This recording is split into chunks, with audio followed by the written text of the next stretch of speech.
जय मसीह की साथियों, महिमा प्रभु की चैनल में आपका बहुत बहुत स्वागत है। परमेश्वर का अनुग्रह, दया और शांति आप तमाम वीडियो देखने वालों पर बनी रहे यीशु के नाम में, आमीन। दोस्तों, हमारा आज का विषय है कि साधु सुंदर सिंह और कैलाश के महर्षि, उनके बीच में जो बातचीत है, एक सीक्रेट मिशन जिसके बारे में कैलाश के महर्षि साधु सुंदर सिंह को बताते हैं। एक सीक्रेट मिशन जिसका जिक्र हमने अपने पिछले वीडियो में किया था। अगर आप लोगों ने वो वीडियो नहीं देखा तो मैं डिस्क्रिप्शन में लिंक डाल दूंगा, आप सभी वहां से देख सकते हैं। तो हमारा आज का विषय है कि वो सीक्रेट मिशन आखिर है क्या है। तो मैं साधु सुंदर सिंह जो किताब है जहाँ से मैंने ये रेफरेंस लिया है, मैं उसी ज़ुबान में आपको पढ़ के सुनाता हूँ कि वो मिशन आखिर है क्या। तो आइए हम शुरू करते हैं। यहाँ लिखा है, ये कैलाश के महर्षि बोल रहे हैं साधु सुंदर सिंह जी को। जब हमारे प्रभु यीशु का जन्म हुआ, 3 ज्योतिषी प्रकृति की शक्ति व आकाश में किसी तारे के मार्गदर्शन में प्रभु को देखने गए। उनमें से एक बनारस के पंडित विश्वामित्र थे। जब यीशु मसीह का जन्म हुआ तो बाइबल बयान करती है कि वहां ज्योतिष आए। उनमें से एक बनारस के पंडित विश्वामित्र थे। लौटकर उन्होंने लोगों को बताया कि उद्धारकर्ता प्रभु यीशु मसीह धरती पर जन्म ले चुके हैं। परंतु अन्य पंडितों वो लोगों ने उनका मजाक उड़ाया, क्योंकि उनके विश्वास के अनुसार निष्कलंक अवतार, जिसे निर्मल या निर्दोष भी कहा जाता है, उनके अनुसार केवल भारत में ही ऐसा अवतार जन्म ले सकता है, कहीं और नहीं। इसके कई वर्षों बाद विश्वामित्र पुनः फिलिस्तीन गए। तब हमारे प्रभु यीशु मसीह 31 वर्ष के थे और सुसमाचार प्रचार करना आरंभ कर चुके थे। इस वृद्ध पंडित ने दूसरी बार प्रभु यीशु मसीह को बैटजिया के निकट मुलाकात की और उन्हें साष्टांग दंडवत करके उनके पैरों का चुंबन लिया। यीशु मसीह ने प्रेम से अपना हाथ बढ़ाया, उस पंडित को उठाया और उन्हें दुष्ट आत्माओं को दंड देने के और चमत्कार करने की सामर्थ्य दी, जैसी उन्होंने अपने अन्य शिष्यों को दी थी। मसीह के अनुयायी जो यहूदी थे, उनको अन्य जाति का पाकर उनसे घृणा करने लगे। जब पंडित ने देखा कि वे उनके साथ काम नहीं कर सकते, तो उन्होंने उनके साथ संबंध तोड़ दिए और उन चेलों से अलग बाइबल का प्रचार करने लगे। ये वही विश्वामित्र हैं, ये वही भविष्यवक्ता है जो मसीह के नाम से दुष्ट आत्माओं को निकालता था। लूका अध्याय 9 में हम पढ़ सकते हैं इसको। लूका अध्याय 9 में पढ़ सकते हैं, मरकुस अध्याय 9 में पढ़ सकते हैं। आपकी स्क्रीन पे ये वचन स्लैश हो रहा है, ठीक है। तो ये वही भविष्यवक्ता था जो मसीह के नाम से दुष्ट आत्माओं को निकालता था। अन्य चेलों ने उसे ऐसा करने से रोकने की कोशिश की। जैसा कि अगर आप वचन पढ़ रहे हैं तो उसमें साफ साफ देखिए, चेले बोल रहे हैं कि प्रभु एक व्यक्ति और है जो तेरे नाम से दुष्ट आत्मा निकालता है। लेकिन यीशु मसीह ने क्या कहा? वो जो करता है उसे करने दो, क्योंकि जब तक स्वर्ग से ना दिया जाए तो कोई पा नहीं सकता। और वैसे भी जो हमारे विरोध में नहीं है वो हमारे साथ है। परंतु यीशु मसीह ने अपने चेलों को मना किया और उन्हें मेल मिलाप से रहने को कहा। तब इस घटना के बाद वे पंडित भारत आए और बाइबल का प्रचार आरंभ कर दिया। बनारस के अन्य पंडितों ने जब देखा कि ये एक नए धर्म, एक नए ईश्वर, एक नए उद्धारकर्ता का प्रचार कर रहे थे, तो वे उन्हें उनके कट्टर दुश्मन बन गए। और एक रात मौका पाकर उन्होंने पंडित जी को पकड़ा, उनके पैर और हाथ रस्सी से बांधे और उन्हें नदी में फेंक दिया। मसीह के सच्चे प्रेमी का शव कभी प्राप्त नहीं हुआ। तब पंडित के शिष्यों ने मसीहत का प्रचार गुप्त रूप से आरंभ किया। लगभग उसी समय प्रेरित थोमा मसीह के स्वर्गारोहण के बाद भारत आए थे।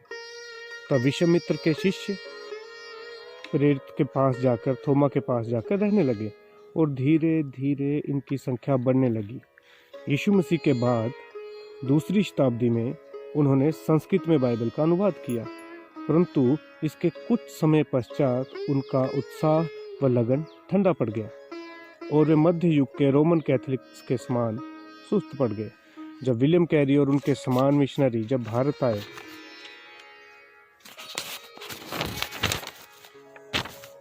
इन लोगों ने पाया कि इन मिशनरियों की शिक्षाएं उन्हीं के समान हैं। तब उन्होंने भक्ति भाव से बाइबल का प्रचार करना आरंभ किया। अब इस धर्म को मानने वालों की संख्या भारत में कई लाख हो गई है और भारत के लगभग आधे निवासियों ने 24,000 गुप्त मिशनरियों या सीक्रेट मिशनरीज को सुना, जो बिना परिश्रमिक लिए परमेश्वर की सेवा कर रहे हैं, और उनमें से मैं एक हूँ। प्रार्थना के द्वारा सेवा मेरा एकमात्र कार्य है, ये कैलाश के महर्षि ने कहा। आगे सुंदर सिंह जी पूछते हैं, मैं जानता हूँ क्योंकि मुझे उनसे मिलने का और उनके साथ वचन प्रचार करने का बहुत बार मौका मिला। ऐसे अनेक अवसर मुझे मिले, फिर भी ऐसे अनेक लोग हैं जिन्हें इस मिशन पर विश्वास नहीं। ऐसा कहा जाता है कि अनेक योग्य व बुद्धिमान लोगों को भी इस मिशन पर विश्वास नहीं है। तो महर्षि ने मुस्कुराते हुए कहा, ये कोई नई बात नहीं है। संसार में संदेह एक साधारण रोग है। हर वर्ग के लोग इस रोग के शिकार हो सकते हैं और पुनरुत्थान के दिन तक ऐसे ही रह सकते हैं। मैं जानता हूँ कि बहुत लोग सिवाय उनके जिन्हें अपने पद पे, अपने दौलत पे, अपने धन पे, अपने ज्ञान पर घमंड है, जो विश्वास करते हैं और उससे लाभ प्राप्त करते हैं। ये कुछ आश्चर्य की बात नहीं है। यदि कुछ योग्य लोग परमेश्वर के अस्तित्व पर विश्वास नहीं करते तो क्या इससे ये निष्कर्ष निकलता है कि परमेश्वर है ही नहीं? नहीं, बिल्कुल नहीं। तुम्हें कभी ऐसी बातें सोचना भी नहीं चाहिए। मैं जानता हूँ डॉक्टर DNP दत्ता ने गत वर्ष नूर अफशान में लिखा कि वे सोचते थे कि किसी काल्पनिक व्यक्ति ने सुंदर सिंह से बातें की। जो वे कहते हैं उन्हें कहने दो। किसी के आपके विरोध में कुछ कहने से आपको लेस मात्र भी कष्ट नहीं होगा। आप अपना काम करते जाएं, जरा सी चिंता किए बिना। यदि कोई आपकी कही हुई बात की सच्चाई को स्वीकार नहीं करता। सुंदर सिंह ने कुछ सूचनाएं ये बताते हुए लिखी कि उन्होंने 1912, 1916, 1917 में 3 भिन्न भिन्न अवसरों पर कैलाश के महर्षि से मुलाकात की। बहुत अधिक लोग महर्षि के विषय में जिज्ञासु व आलोचक हो गए और उनके बारे में सुंदर सिंह से अनेक प्रश्न पूछे। सुंदर सिंह ने यह कहकर सबको रोक दिया कि इस संसार में उनका उद्देश्य मसीह का प्रचार करना है, ना कि महर्षि का। परमेश्वर आप सबको आशीष दे।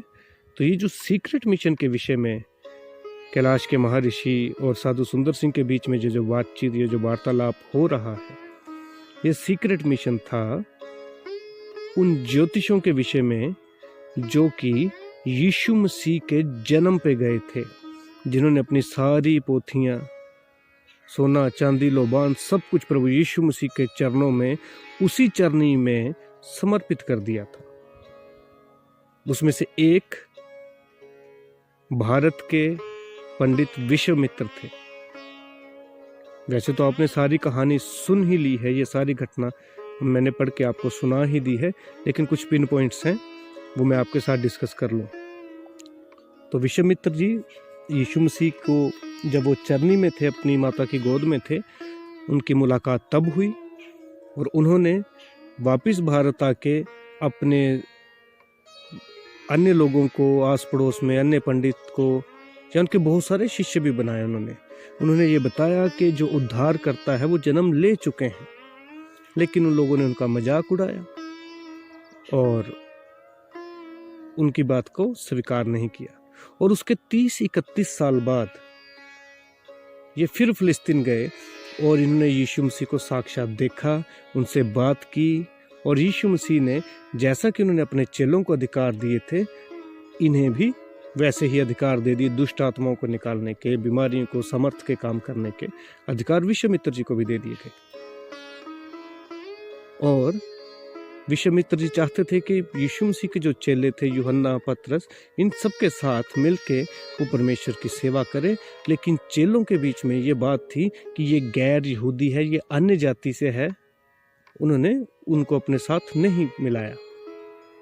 तभी तो लूका 9 और मरकुस 9 अध्याय में, मरकुस 9 का अगर मैं सही हूँ तो 48, 49 और 50 में, ये 50 वचन में लिखा है, 49-50 में, मरकुस में भी लिखा है, ये 38 में शायद। तो इन्होंने कहा प्रभु यीशु मसीह एक अन्य व्यक्ति है, किसी और धर्म का, किसी और जात का, किसी और देश का, पता नहीं कौन है, वो भी तेरे नाम से दुष्ट आत्माएं निकालता है।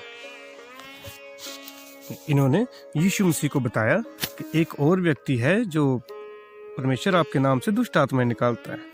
अगर एग्जैक्ट वर्डिंग देखी जाए लूका 9, 49 और 50 की, तो वहाँ लिखा है, जो यीशु मसीह का चेला था यूहन्ना, तब यूहन्ना ने कहा कि हे स्वामी, हमने एक मनुष्य को तेरे नाम से दुष्ट आत्माओं को निकालते देखा और हमने उसे मना किया, क्योंकि वे हमारे साथ होकर तेरे पीछे नहीं हो लेता।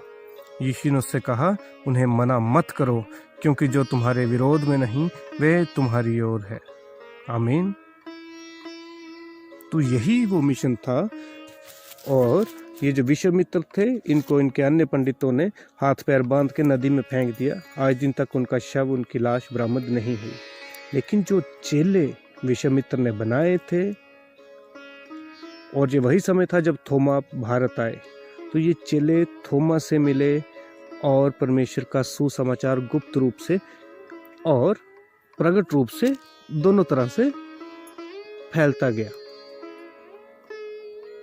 और यहाँ पे एक चीज और भी बताई गई है कि ऐसे 24,000 गुप्त मिशनरी बन चुके थे उस जमाने में, जिन्होंने हिंदुस्तान में या अपने अपने ढंग से गुप्त रूप से या प्रकट रूप से परमेश्वर के सुसमाचार को फैलाया, लोगों को ये शुभ संदेश दिया कि उद्धारकर्ता जन्म ले चुके हैं और अब मात्र विश्वास करने से हमारे पापों का छुटकारा हो सकता है, हमें मोक्ष या स्वर्ग प्राप्त हो सकता है, हम सदा के लिए अपने सृजनहार परमेश्वर में जा मिलेंगे। और इन सीक्रेट मिशनरीज में ये कैलाश के महर्षि स्वयं भी थे। और इनकी सेवा क्या थी? ये प्रार्थना के द्वारा पूरे विश्व के लिए ये प्रार्थना करते थे अपनी उसी गुफा के अंदर, जिसका जिक्र हमने पिछले वीडियोस में किया। तो दोस्तों, हम विश्वास करते हैं कि आपको हमारा आज का वीडियो, आज का संदेश पसंद आया होगा। परमेश्वर अपना अनुग्रह और दया आप सभी पे बनाए रखें। यदि आपका कोई सवाल हो या कोई कन्फ्यूजन हो तो आप कमेंट सेक्शन में हमें कमेंट कर सकते हैं और हम 100% आपके हर एक कमेंट का जवाब देंगे। तो परमेश्वर की स्तुति हो, महिमा हो। यीशु मसीह के नाम से आप सभी की सलामती हो। आमीन।